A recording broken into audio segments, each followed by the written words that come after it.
These extraordinary creatures, neither man nor beast, that asked to be part of our world. They're as old a race as we, and yet until yesterday they'd never seen a wheel.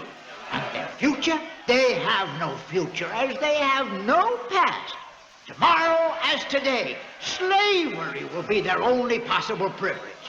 What could they ever do if they don't live in the reflections of our glory and profit by the crumbs from our well-laden table?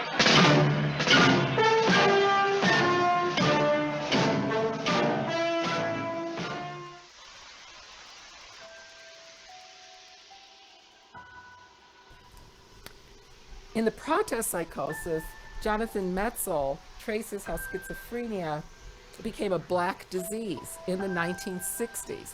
And here I want to point out that, again, we have this idea of, racial diseases from slavery moving through the centuries, and I want to bring this a little closer to home to the 1960s and 70s, and just some striking examples of the practice of race medicine.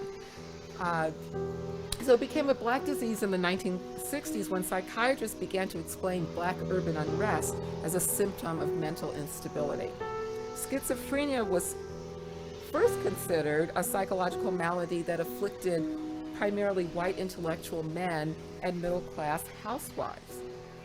But the race of the disease morphed, just literally changed, again, before your eyes over the course of a decade as the civil rights movement erupted.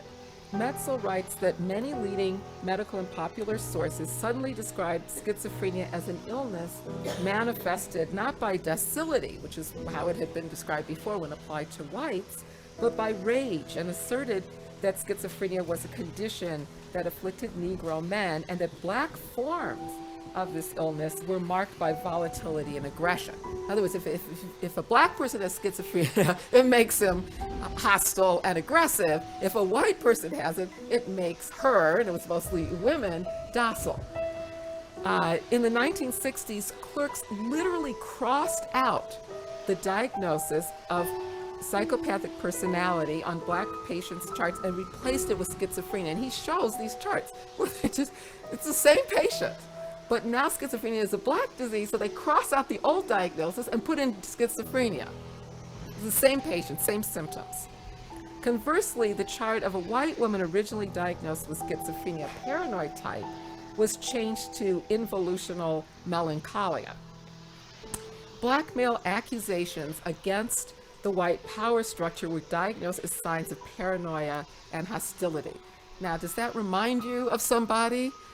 Maybe drapetomania, the Cartwright, saying that the symptom of blacks wanting to, that blacks wanting to flee the plantation, resist enslavement, was a symptom of mental illness. Similarly here, black protest against white domination and injustice was seen as a mental illness, as a delusion. These men were described as delusional because they thought that white people were out to get them, basically.